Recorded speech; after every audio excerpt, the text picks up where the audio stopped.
All right, and welcome back for week 3. We're on chapter 3 this week. Really great job talking about genetics last week. I enjoyed reading all of your papers, all of your great questions. This week we have a discussion, so please do remember to comment on other classmates' posts. Trying a different format this week, I made a little song for each part of the chapter. If you like it, let me know. If you hate it, let me know. Otherwise, jump on in. Don't forget to watch those lectures, and I'll talk with you soon. Let's start with patterns of growth. Our heads are so big, but we eventually grow into it. Cephalocodal, which essentially means we grow from our head to our feet to keep us safe and out of trouble. The average weight of a baby's about 7 pounds, 20 inches long. That's a line in the song.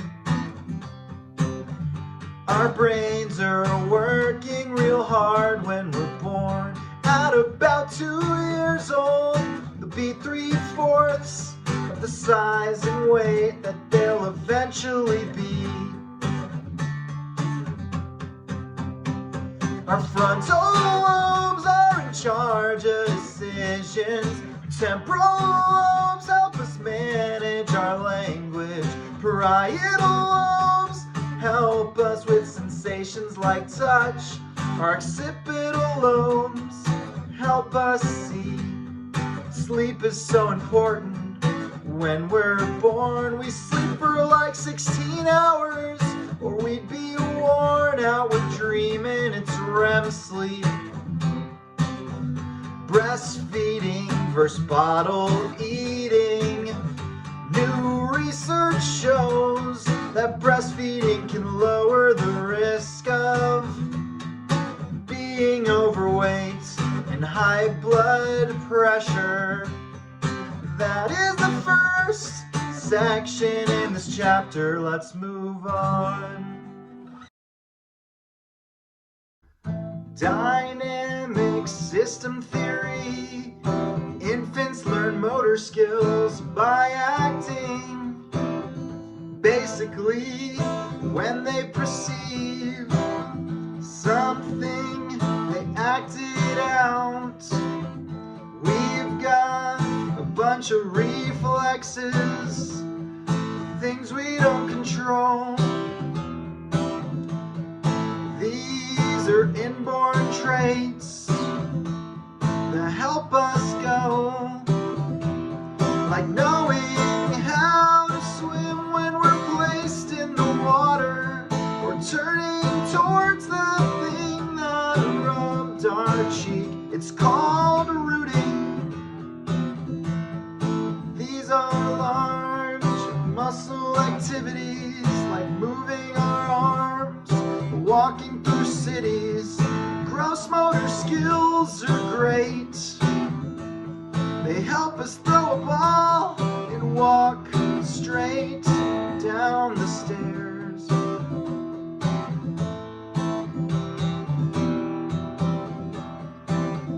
Fine motor skills are like grasping or using our fingers, picking things out of baskets. Fine motor skills help us feed ourselves or put our toys on the shelf.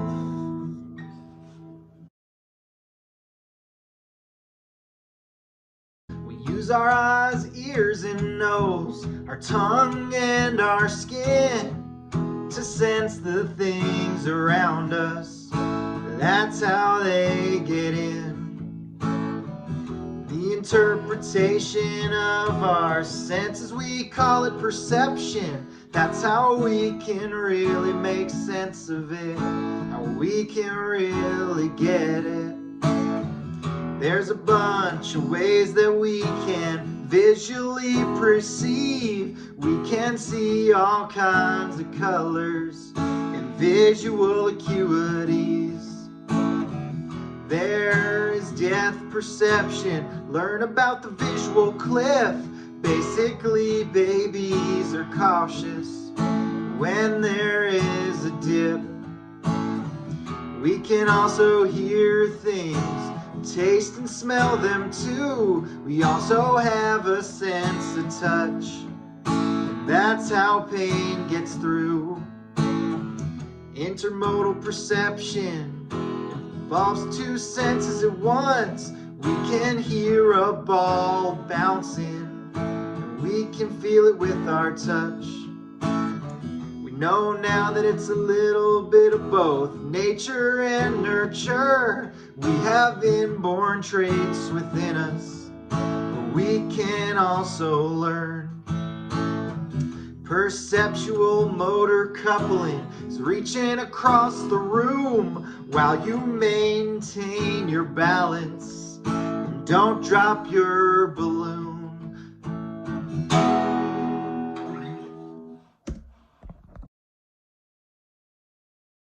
Piaget's theory is really important.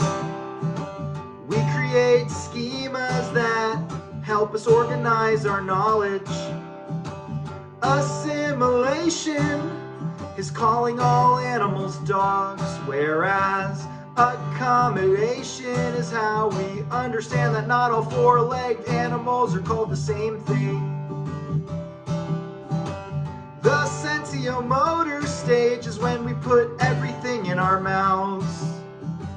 We get object permanence. Peekaboo won't make us shout, because basically you understand that just because you can't visually see something, it's still there. Attention and imitation are important parts of this section. If you want to remember things, you need to pay attention. That's the end. Language development means learning how to talk. You can communicate in sentences with the smallest thought. It starts with babbling, goo goo gaga, and gestures.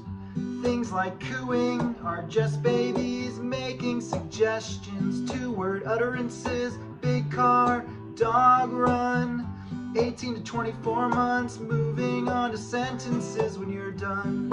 Chomsky said that kids are born with language. They can just text sounds that help them speak in sentences. The environment helps us learn different words as well.